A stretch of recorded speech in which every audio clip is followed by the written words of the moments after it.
On continue ce soir la doctrine de l'Église et nous étions en train d'envisager quelle est donc la fonction de l'Église.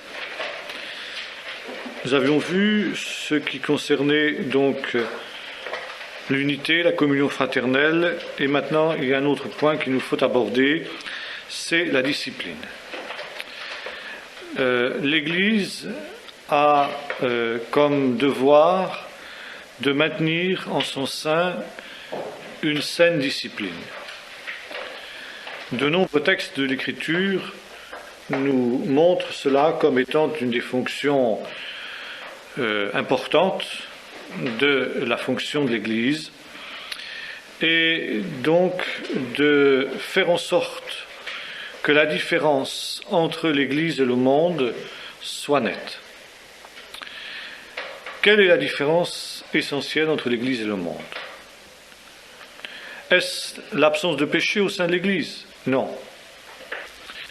L'Église est composée de pécheurs. Pécheurs pardonnés, sanctifiés, mais pécheurs quand même.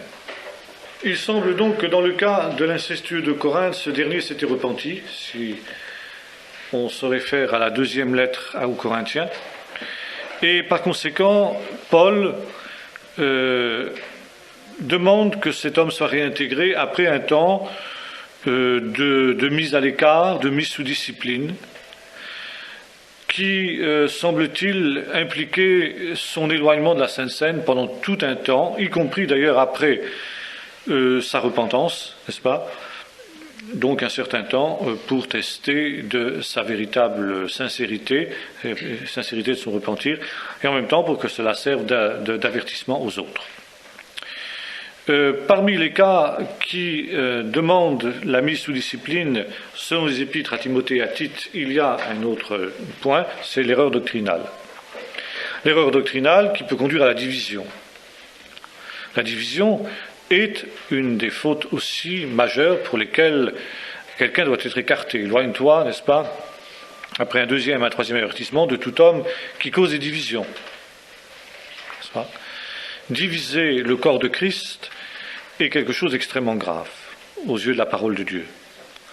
Et un tel individu, celui qui cause une division de ce type-là, doit être neutralisé, bibliquement parlant.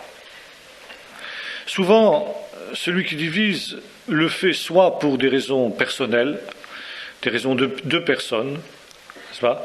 Comme on le voit par exemple dans la troisième épître de Jean, où il y avait un certain Diotrephe qui ne pouvait pas accepter l'autorité de l'apôtre Jean, pourtant c'était l'apôtre Jean, c'est pas quand même n'importe qui, et vis-à-vis duquel donc Jean, l'apôtre, demande que l'on prenne des mesures. Il y a aussi le fait que, évidemment, pour des doctrines étrangères, eh bien, il y a des divisions qui se créent. Une fausse doctrine provoque immédiatement et automatiquement une division.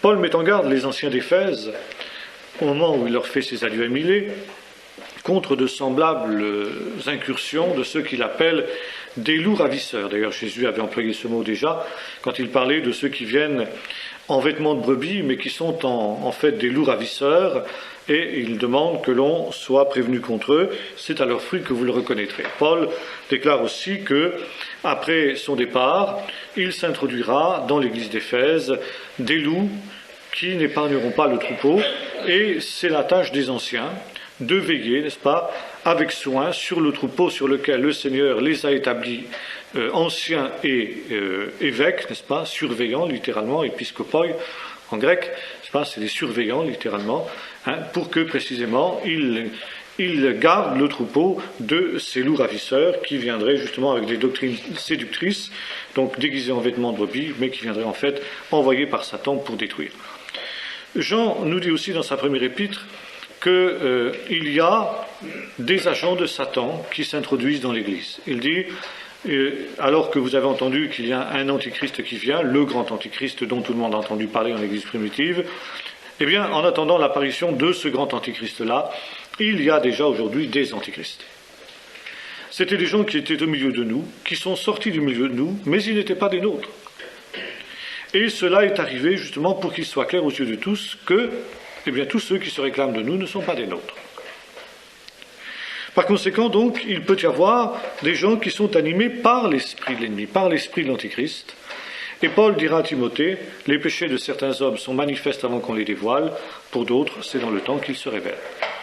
Et c'est pourquoi il faut être extrêmement attentif, car certains ont des mauvaises dispositions qui apparaissent vite, d'autres, ça peut être, vous savez, comme dans le monde, ce qu'on appelle les espions dormants, qui peuvent être là, soit pendant des années, gagner la confiance de tout le monde, et puis soudain, sur un signal de leur centrale d'espionnage, ils sont activés, comme on l'appelle. Les espions dormants sont activés. Eh bien, Satan agit de même. Il peut introduire au milieu de nous des gens qui sont de ces agents, des antichrists, comme dit l'apôtre, et puis qui vont rester là des années, et puis qui un jour vont être activés. Et il faut savoir que constamment dans l'Église, il en est ainsi. Satan essaye de détruire ce qu'est l'Église, la colonne et l'appui de la vérité, l'œuvre de Dieu. Et par conséquent, il faut être constamment attentif dans ce domaine-là. Donc ici, ôtez le méchant du milieu de vous. Ôtez le méchant du milieu de vous de plusieurs manières. Nous avons parlé tout à l'heure, écarter la Sainte Seine, manifestement. C'est quelque chose qui est logique. Il y a une autre forme de discipline dont nous parle l'apôtre, qui est celle-ci, justement, dans la deuxième épître de Jean. Si quelqu'un ne vient pas à vous avec cette doctrine, la doctrine juste, la doctrine vraie, que lui, Jean, annonce, ne le recevez pas, ne lui dites pas même salut, car celui qui lui dit salut participe à ses mauvaises œuvres. Et on pourrait rapprocher ce texte de texte de Paul dans la deuxième épître aux Thessaloniciens, quand il s'en prend à ces Thessaloniciens qui, croyant que le retour du Seigneur est imminent, ont décidé de ne plus travailler, n'est-ce pas? Il dit, n'est-ce pas, si quelqu'un ne respecte pas les instructions que je donne, savoir qu'il travaille paisiblement, gagner son pain, etc., eh bien, n'ayez plus de contact avec lui. Non pas pour, en quelque sorte, le brimer, mais pour lui faire honte et pour l'amener à la repentance. Voilà ce que dit l'apôtre Paul. Donc il y a une attitude générale qui doit être celle des hommes spirituels vis-à-vis de quelqu'un qui ne marche pas droit avec le Seigneur et donc qui est mis sous discipline. Les apôtres désignaient nominalement ces personnages qui ne marchaient pas droit. Nous avons vu par exemple avec Diotrephe tout à l'heure dans la troisième épître de Jean. Ils étaient désignés aux yeux de tous, n'est-ce pas, comme étant des gens qui ne marchaient pas droit. Et par conséquent, les chrétiens étaient invités à éviter d'avoir des contacts avec ceux-là jusqu'à ce que ces derniers se soient repentis. Et puis, il y a un troisième degré maintenant dans la discipline qui est l'exclusion. N'est-ce pas ? Ôtez le méchant du milieu de vous. Jésus dit cela, n'est-ce pas ? S'il refuse d'écouter l'Église après avoir été averti, dans Matthieu 19, Jésus nous donne la procédure à suivre, l'avertissement d'abord d'homme à homme, puis ensuite avec quelques frères, et enfin donc dis-le à l'Église, et s'il refuse d'écouter l'Église, qu'il soit pour toi comme un publicain ou un païen, c'est-à-dire c'est l'exclusion de l'Église. N'est-ce pas ? Il est exclu de l'Église. Bon. Bien entendu, cette exclusion peut être temporaire. Si le frère se repent, comme Jésus dit, si ton frère se repent, n'est-ce pas, eh bien, tu lui pardonnes, jusqu'à 77 fois, dit Jésus. Et de nombreux textes nous parlent, n'est-ce pas, du retour du pécheur, du fils prodigue. Le Seigneur ne veut pas la mort du pécheur, mais qu'il se repente et qu'il vive. Celui qui ramènera quelqu'un qui s'est égaré loin de la vérité, dit l'apôtre, couvrira une multitude de péchés, sauvera une âme et couvrira une multitude de péchés. Donc, il y a toujours, n'est-ce pas, cette espérance que le pécheur qui a été mis sous discipline finira par revenir de sa mauvaise voie. Même si l'apôtre nous dit aussi qu'il y a certains péchés pour lesquels il n'est plus nécessaire de prier. Ça veut dire que si l'on doit prier pour le retour du pécheur qui a été mis sous discipline, lorsque ce dernier passe un certain stade de l'endurcissement, eh bien, vient un moment où il est inutile de prier pour lui, même où il est décommandé de prier pour lui. On peut alors estimer qu'à partir de ce moment-là, l'exclusion est définitive parce que le cœur s'est définitivement endurci. Bien sûr, c'est un cas extrême et extrêmement grave, mais hélas, qui se produit plus souvent qu'on ne le pense, car il est, hélas, logique, naturel, si j'ose dire, que celui qui s'est véritablement endurci après avoir été averti au sein de l'Église, si, étant au sein de l'Église, il ne s'est pas laissé reprendre, il ne s'est pas laissé avertir, il y a effectivement humainement peu de chances pour qu'étant hors de l'Église, eh bien, il revienne à lui-même. Ou alors il faut des circonstances providentielles pour que cela soit. Or, justement, certains textes de l'Écriture nous laissent entendre que cela peut être, qu'il peut y avoir de telles circonstances. Il y a en particulier un texte tout à fait étonnant dans la première épître de Paul aux Corinthiens, justement en relation avec cet incestueux de Corinthe, qu'on retrouve d'ailleurs dans les épîtres à Paul et à Timothée, c'est l'expression « livrée à Satan ». Par rapport à cet incestueux de Corinthe, vis-à-vis duquel les Corinthiens ont usé d'une faiblesse coupable, Paul dit « moi, Paul », n'est-ce pas, absent de corps, mais présent en esprit avec vous, j'ai déjà jugé un tel homme. Et voilà ce que je déclare, que cet homme soit livré à Satan pour la destruction de sa chair, afin que son esprit soit sauvé au jour du Fils de l'homme. Et dans une des épîtres à Timothée, il parle aussi d'un personnage dont il dit qu'il l'a livré à Satan, afin qu'il apprenne à ne pas blasphémer. Bien. Une telle expression, livrée à Satan, donc manifestement était une mesure de discipline. Et de discipline pour des cas excessivement graves. Donc, dans le premier cas, celui du Corinthien, inceste caractérisé et non traité, hein, et puis dans le deuxième cas, blasphème. Blasphème, donc manifeste. Donc, c'est vraiment, si j'ose dire, dans l'arsenal des mesures de discipline, la mesure qui est la plus extrême. Par contre, il est fort regrettable que l'Écriture nous donne peu de détails sur ce qu'était pratiquement le fait d'être livré à Satan. Alors, plusieurs explications, comme souvent dans des choses qui sont obscures, ont été avancées. La pire, celle que nous rejetons d'emblée, bien entendu, est celle de l'Église catholique au Moyen-Âge, et donc de l'Inquisition, que le corps soit détruit pour que l'esprit soit sauvé.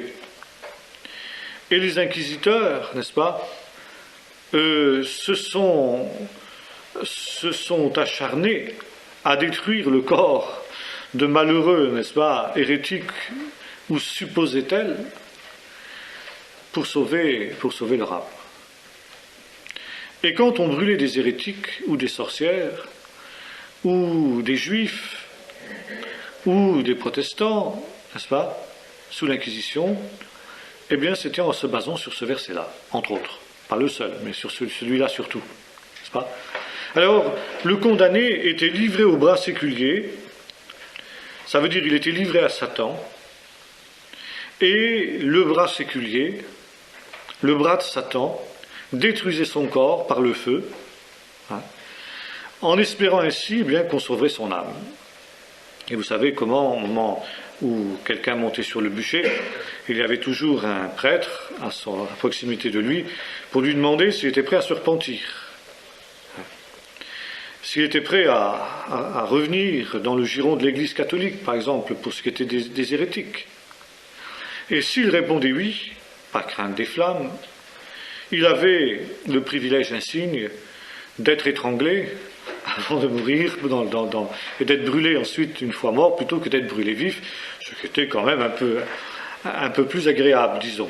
Bon, enfin, vous voyez quand même que tout était relatif dans ce domaine. Alors, bien évidemment, il n'est pas question pour nous d'accepter cette interprétation-là, qui est manifestement une interprétation véritablement diabolique de ce verset. Il y a une interprétation autre que celle des orthodoxes, et qui serait déjà plus acceptable, même si elle semble un peu courte. Pour les orthodoxes, livré à Satan, c'est excommunié. Car celui qui est excommunié est privé des moyens de grâce, et notamment dans la conception orthodoxe et catholique, il est privé des sacrements. Il est donc livré au monde, à l'influence du monde, à l'influence de Satan, il est donc livré à Satan. Par conséquent, pour les orthodoxes, livré à Satan, c'est tout simplement synonyme d'excommunier et d'exclure de l'Église. Je dis c'est une explication, bien que plus valable que celle des catholiques, c'est une explication qui est un peu courte. Parce que dans d'autres textes, il est question d'excommunier au sens propre du terme. Et si l'apôtre Paul éprouve le besoin d'employer une expression autre, n'est-ce pas, dans le cas des deux personnages que nous avons cités, le blasphémateur d'un côté et l'incestueux de l'autre, eh bien c'est que vraisemblablement il y a une nuance entre le fait d'ôter le méchant du milieu de soi, c'est-à-dire l'excommunication, et puis le fait de livrer à Satan.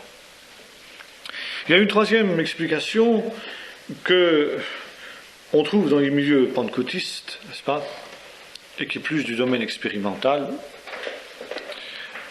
c'est, bien entendu, dans des cas extrêmes, et là j'ai entendu parler personnellement d'un cas comme cela.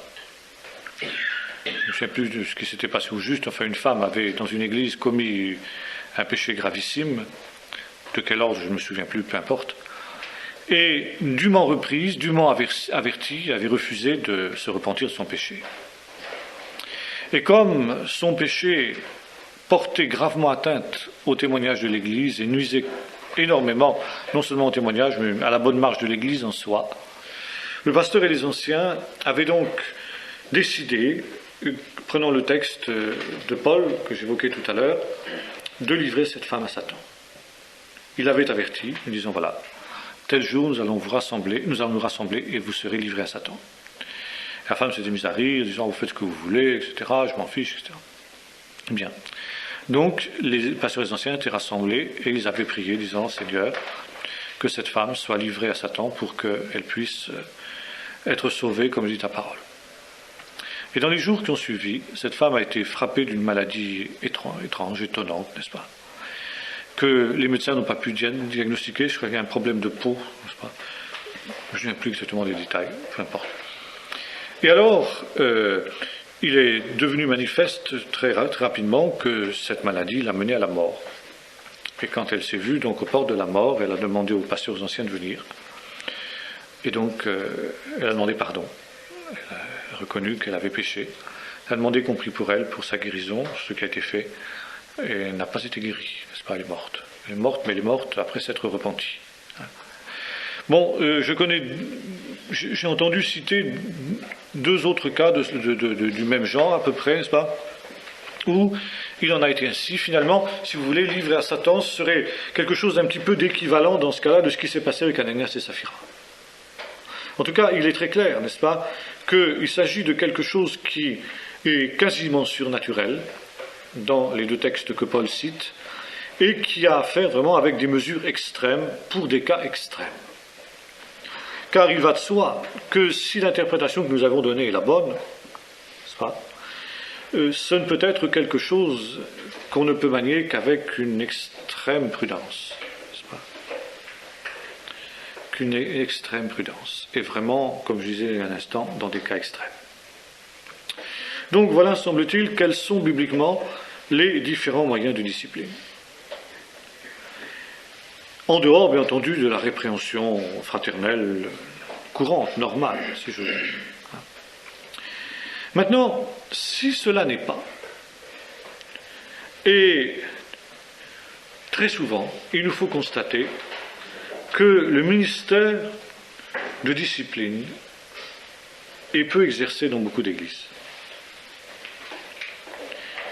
Il est peu, d'ailleurs, quand il en est ainsi, c'est souvent un signe d'un déclin spirituel important. Car quand le réveil souffle, il y a, comme à Jérusalem, à l'église de Jérusalem, une sainte crainte de Dieu qui s'empare de la multitude. Et même s'il n'y a pas tous les jours des cas comme celui d'Ananias et de Saphira, il n'en demeure pas moins vrai qu'il y a le désir, n'est-ce pas, de marcher à la sainteté, qui fait que les responsables de l'Église interviennent. Et puis aussi, il y a un autre moyen par lequel Dieu intervient, celui qui est évoqué par Paul dans la première épître aux Corinthiens, chapitre 11, souvent sur les questions de la Sainte Seine. Il dit, de ceux qui prennent la Sainte Seine indignement, c'est la raison pour laquelle il y a au milieu de vous beaucoup de malades et d'infirmes, et que certains sont morts prématurément.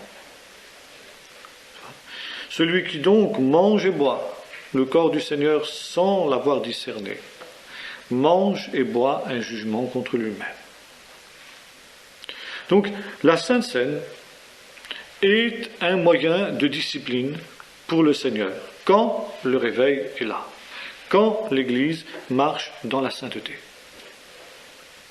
Et ça, bon, il y a des cas, ça, des cas qui sont connus, tel ce cas que citait David Duplessis, n'est-ce pas, quand un jour, aucun de ses voyages, dans une église, une femme vient vers lui disant: est-ce que vous pourriez prier pour moi parce que je suis malade et que j'ai demandé à beaucoup de serviteurs de Dieu de prier pour moi et j'ai jamais été guéri. Mais justement, chaque fois qu'un serviteur de Dieu passe, un grand homme de Dieu, je lui demande de prier pour moi. Alors Duplessis a flairé quelque chose il dit: mais comment se fait-il que, parce que lui, Duplessis était un docteur, il n'avait pas spécialement un don de guérison. Bon, il priait pour les malades comme tout le monde, et les malades étaient guéris, mais il n'avait pas un don de guérison au sens profond du terme, n'est-ce pas, au sens ministère du terme. Alors il dit: mais comment se fait-il, madame, que vous ayez demandé, quand il a entendu qui avait prié pour cette femme, le frère un tel, etc. Il dit: enfin, quelque chose qui ne va pas. Il dit: mais de toute façon, pourquoi vous allez comme ça vers les serviteurs de Dieu de passage? C'est vers votre pasteur que vous devriez aller. Ah oui, mon pasteur, il n'a pas de puissance. Il n'a pas de puissance dans la prière. Il dit: mais est-ce que vous lui avez demandé de prier pour lui? Oui, mais rien ne s'est passé. Et puis, de fil en aiguille, en parlant avec cette femme, elle s'est rendue compte qu'elle avait un problème avec son pasteur. Ah oui, elle dit: écoutez, madame, c'est pas la peine que vous cherchiez plus loin. Vous pourrez demander aux plus grands évangélistes, vous pourrez demander à Paul lui-même, s'il était vivant, n'est-ce pas, de vous imposer les mains, vous ne seriez pas guéri. Pourquoi? Et il lui a pris le texte, n'est-ce pas? Parce que chaque fois que vous prenez la Sainte Seine avec ce pasteur avec lequel vous avez un différend, bien sûr, dit la femme, bon, vous prenez un jugement contre vous-même. Alors vous n'avez qu'une seule chose à faire, c'est d'aller régler ce problème avec lui, et ensuite vous lui demanderez de vous imposer les mains, et vous serez guéri. Jamais, plutôt mourir. Et Duplessis lui répond: c'est ce qui risque de vous arriver, justement. Alors là, ça l'a fait réfléchir. Et elle est allée vers le pasteur, elle a réglé le problème, le pasteur a prié pour elle, elle était guérie.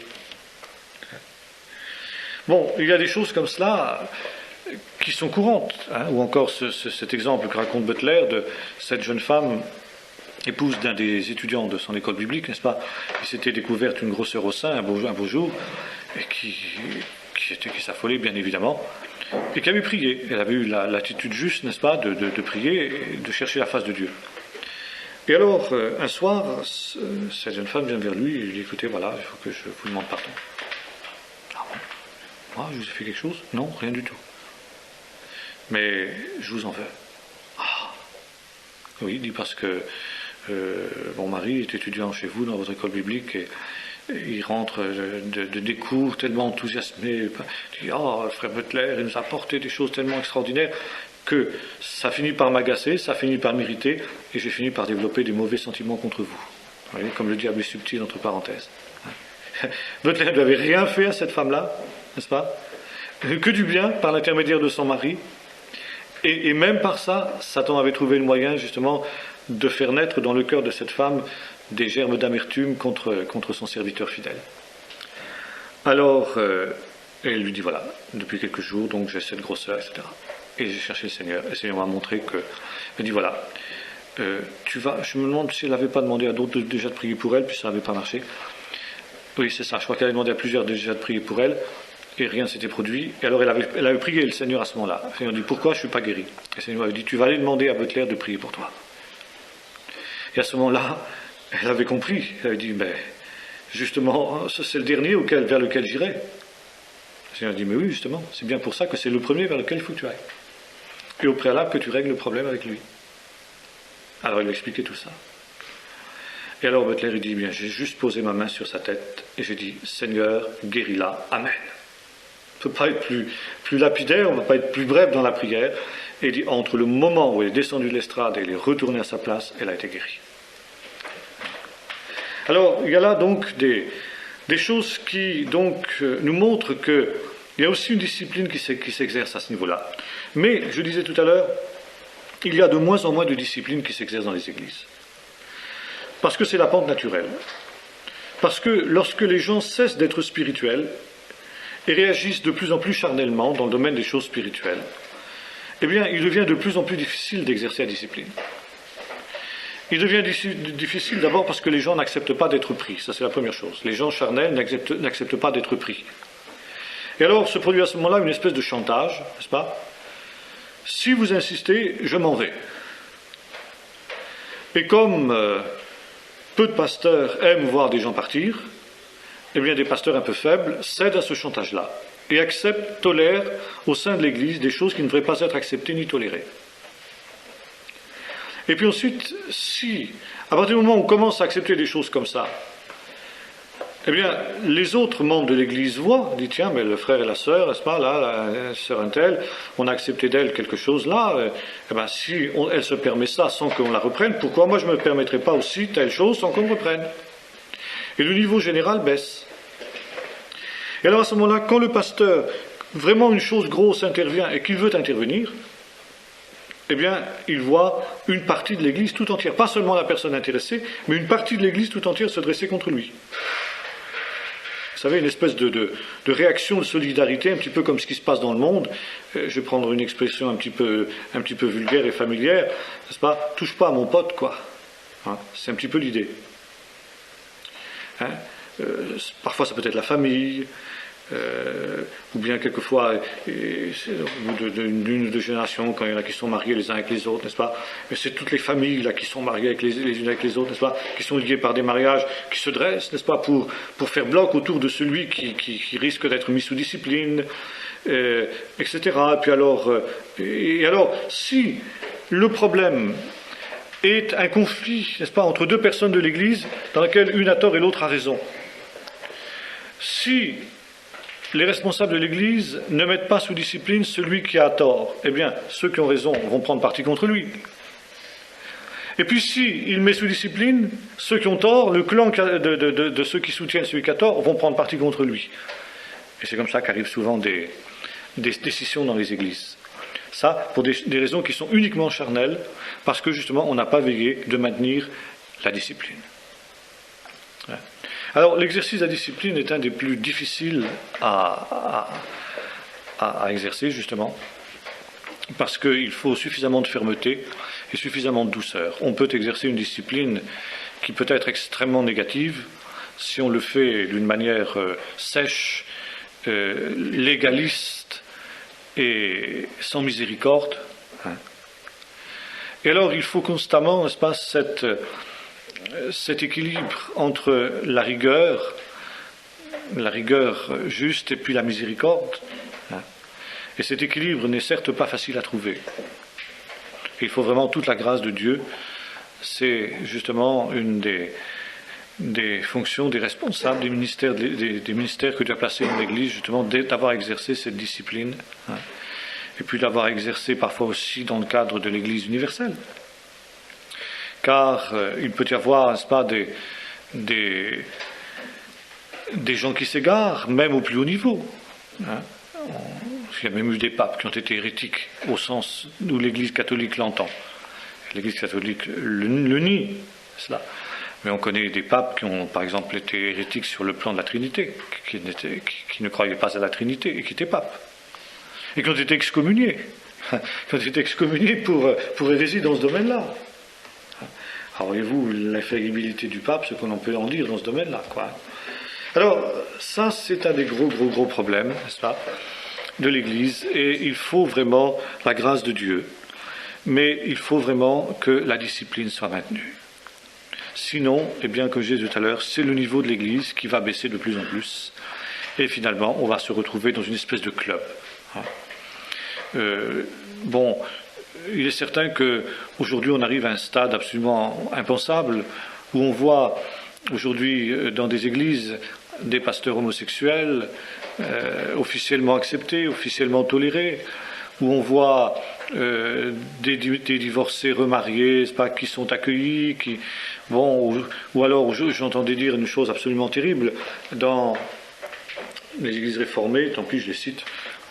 En France, maintenant, un récent synode est en train d'accepter la cohabitation, n'est-ce pas, comme quelque chose de normal, parce que le mariage divorcé, ça va de soi, c'est même pas. Même maintenant, on en est à la cohabitation, c'est-à-dire le concubinage, parlons crûment, et appelons un chat, le concubinage, n'est-ce pas, notamment le concubinage des jeunes, parce qu'il est normal que les jeunes essayent, et l'Église doit les accompagner dans leur réflexion. N'est-ce pas ? Le concubinage, la cohabitation, n'est-ce pas, est un temps de réflexion des jeunes entre eux, n'est-ce pas ?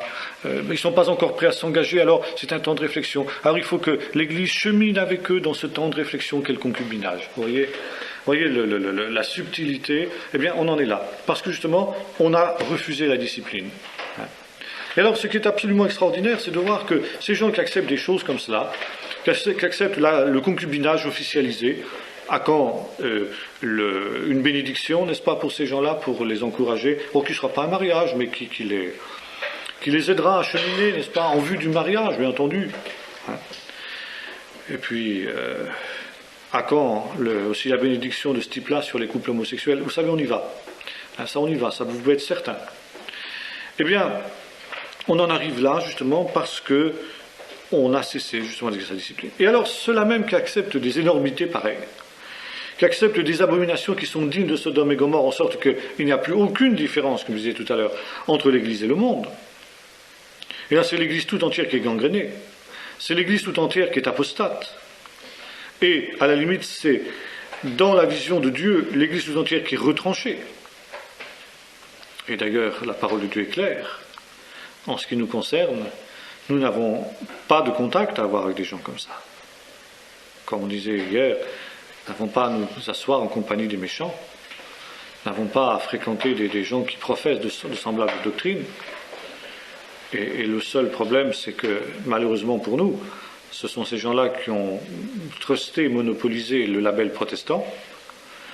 Et par l'intermédiaire de la Fédération protestante de France, on est obligé d'avoir un minimum, n'est-ce pas, de comment dirais-je, même pas de relation, mais enfin de référence à eux, par rapport à eux, puisque dans le monde, c'est eux qui sont reconnus comme protestants. Et c'est pourquoi, entre parenthèses, nous sommes en train de négocier ce statut justement de membres correspondants, qui nous permettrait justement de ne pas les fréquenter dans l'évolution qui va être la leur, si dramatique, du genre de celle que j'évoquais là. Et alors, dans le même temps, ce sont ces gens qui acceptent ces abominations-là, qui vont se montrer alors d'un pinaillage extraordinaire sur des détails. Sur des détails. J'entendais dire dernièrement une chose qui m'a profondément étonné, qu'en Suède, il y a une importante minorité finlandaise, de Finlandais, parlant finlandais, qui sont installés en Suède. Et donc, pour ces Finlandais immigrés, qui sont plusieurs dizaines de milliers, si j'ai bien compris, il y a plusieurs églises luthériennes, finlandaises, de langue et de rite finlandais. Or, l'église officielle de Suède est une église luthérienne aussi. Donc, ce sont vraiment des frères. La seule chose qui les différencie, c'est que les uns parlent suédois, les autres parlent finlandais, et que par conséquent, ils ont quelques coutumes qui sont celles ils n'ont pas tout à fait la même liturgie, les Suédois et les Finlandais. Or, le synode de l'église luthérienne suédoise vient de décider qu'à dater d'une certaine date, eh bien, toutes les églises luthériennes finlandaises installées en Suède devraient faire leur culte en suédois et non plus en finlandais. Vous vous rendez compte ? C'est inimaginable. et ils en sont à s'excommunier. On est au bord de l'excommunication mutuelle, parce que les Finlandais disent « niet ». Pas question, nous avons des personnes qui ne comprennent pas le suédois au milieu de nous. Par conséquent, nous continuerons à prêcher en finlandais. Et bien les autres disent, nous allons vous excommunier. On en est là. On en est là. Et alors, pendant ce temps-là, eh bien, l'église suédoise luthérienne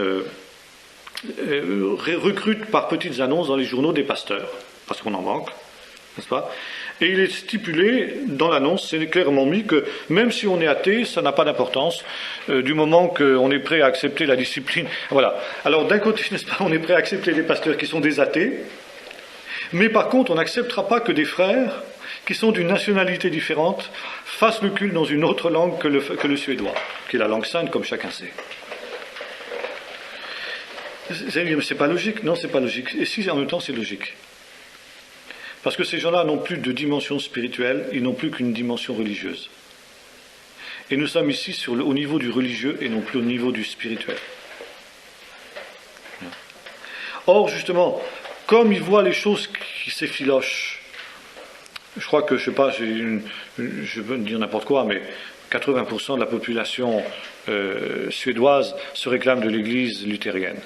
90% sont luthériens en Suède. Mais les églises sont vides le dimanche matin. Il y a peut-être, s'il y a 5% de Suédois qui pratiquent, parmi ces 80% qui sont inscrits sur les registres des églises, je crois que je suis très au-dessus de la vérité. Je dis 5%. Hein? Alors, ils voient que les choses comme ça, c'est filoche, ça part à volo, il n'y a plus rien. Alors, il y a une espèce de crispation qui se fait sur des rites, sur des coutumes, sur des choses qui sont secondaires, qui nous paraissent vraiment, pour nous, dérisoires, quoi, hein, mais qui prennent une importance dans ces moments-là, parce qu'il ne reste plus que la dimension religieuse pour se récupérer.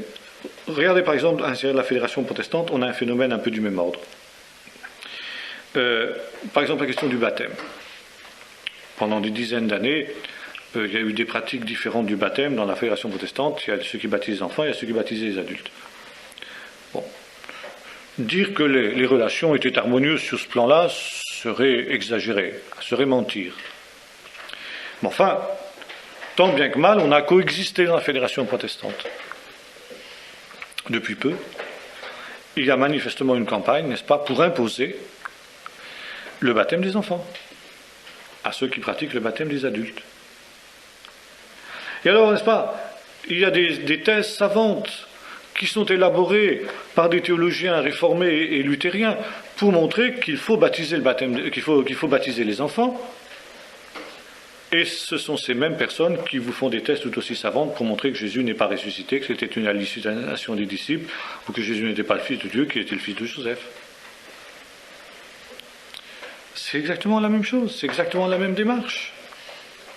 Pourquoi, n'est-ce pas, cette rage à vouloir nous imposer en ce moment les femmes pasteurs? Pourquoi cette rage à vouloir nous imposer l'avortement?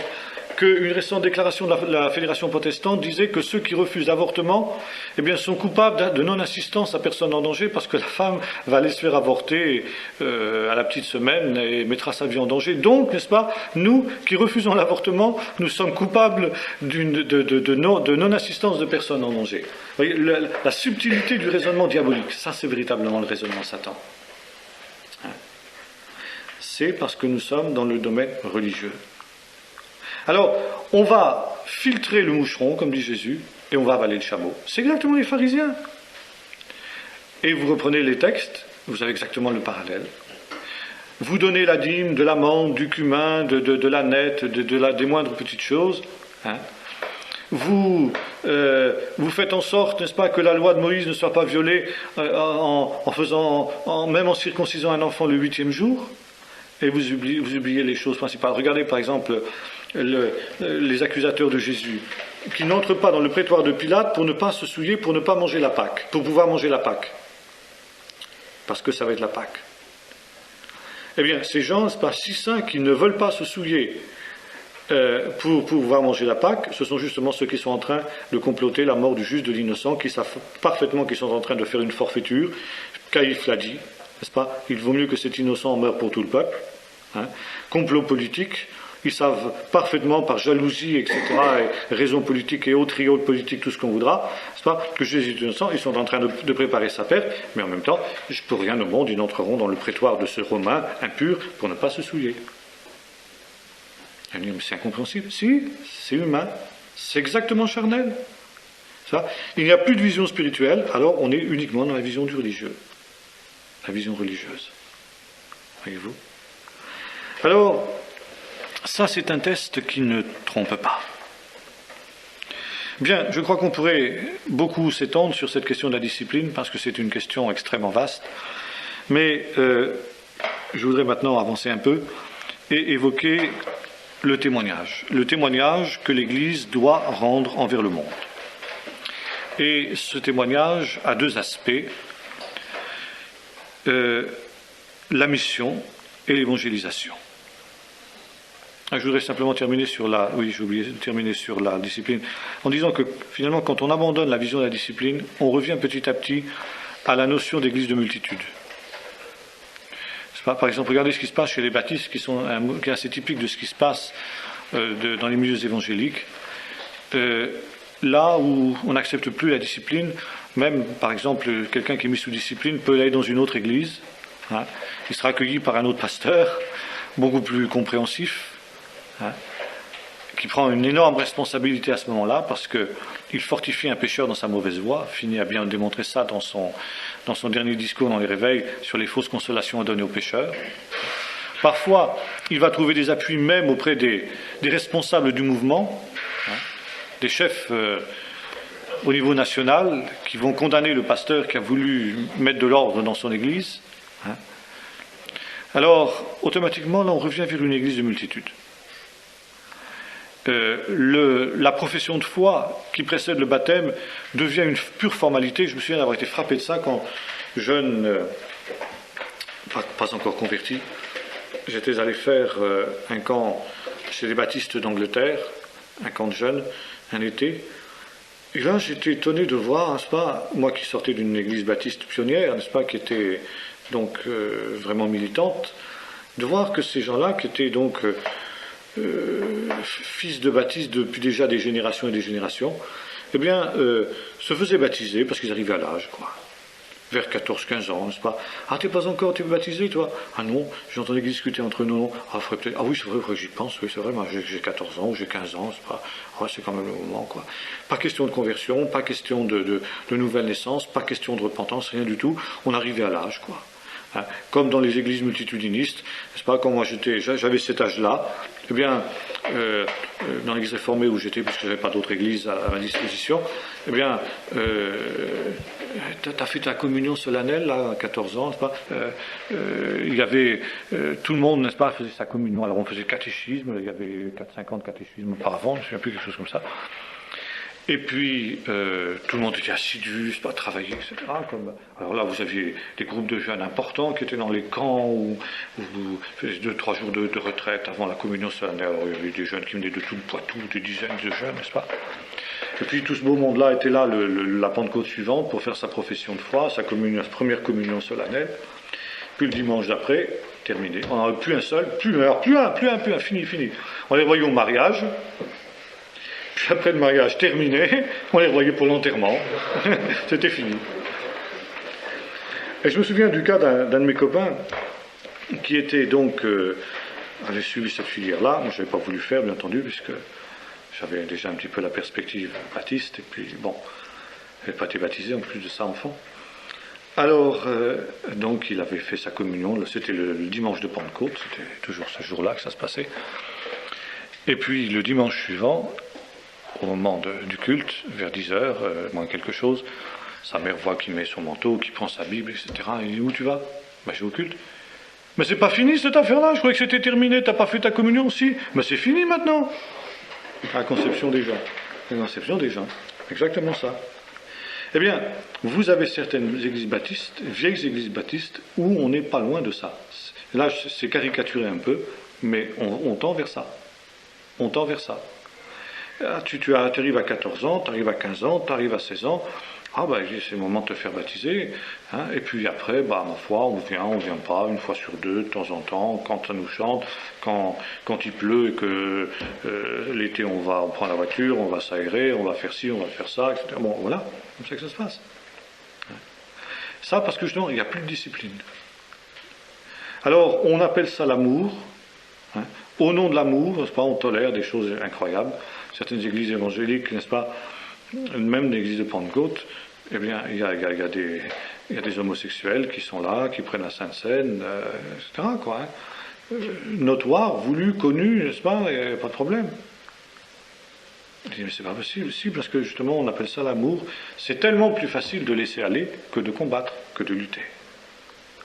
Mais justement, la volonté du Seigneur, c'est que nous soyons de ceux qui luttent. Bon, je ferme la parenthèse sur ce dernier point, et je reviens à deuxième point que je voulais évoquer, c'est-à-dire celui de la mission, le témoignage de l'Église vis-à-vis du monde, mission et évangélisation.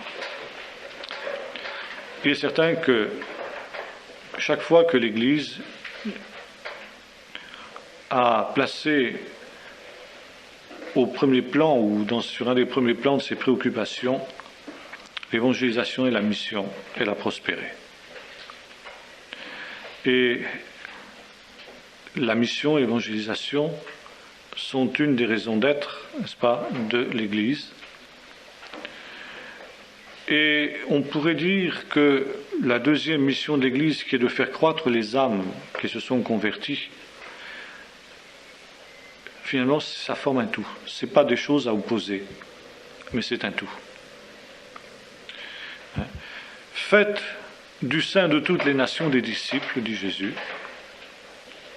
et enseignez-leur ensuite à garder tout ce que je vous ai prescrit. Faites de toutes les nations des disciples, c'est l'évangélisation. Enseignez-leur à garder tout ce que je vous ai prescrit, c'est ce qu'on pourrait appeler la croissance spirituelle, l'œuvre de l'Église. Il n'y a pas d'évangélisation véritable si ensuite les âmes ne sont pas enseignées. Si les âmes ne croissent pas en grâce et en connaissance, comme dira l'apôtre Pierre. Par conséquent, tout ça c'est une seule œuvre. Et alors, évangélisation et mission sont une des raisons d'être de l'Église sur la terre, car si cela n'était pas nécessaire, eh bien, il n'y aurait aucune raison pour que quelqu'un qui s'est converti reste sur la terre. Il pourrait directement entrer dans la gloire céleste. Et si le Seigneur laisse ceux qui se sont convertis sur la terre, c'est pour qu'ils soient des témoins. Et pour qu'ils soient des meilleurs témoins, nous dit Jésus, chapitre 1 du livre des Actes, il leur accorde la puissance du Saint-Esprit. Vous recevrez une puissance, le Saint-Esprit survenant sur vous, et vous serez mes témoins à Jérusalem, en Judée, en Samarie et jusqu'aux extrémités de la terre. Et ceci jusqu'à son retour. Quand la plénitude des païens sera rentrée, ça veut dire le nombre des élus que Dieu a connus d'avance, ça veut dire ceux qu'il a connus, qui écouteraient sa parole et qui se convertiraient. Le Seigneur sait quel en est le nombre, non pas qu'il a déterminé les uns et les autres, mais il a su d'avance qui allait écouter, qui n'allait pas. Et quand ce nombre-là sera rempli, dit l'apôtre Paul, eh bien Jésus reviendra, l'Église sera enlevée. Elle n'aura plus de raison d'être. Et c'est pourquoi nous devons avoir cette double vision constamment sous nos yeux. Étant bien entendu que, en fonction des temps, en fonction des époques, les méthodes d'évangélisation, bien évidemment, changent, évoluent. Il y a pour cela, justement, une grande règle d'or à adopter, celle de Paul, se faire tout à tous.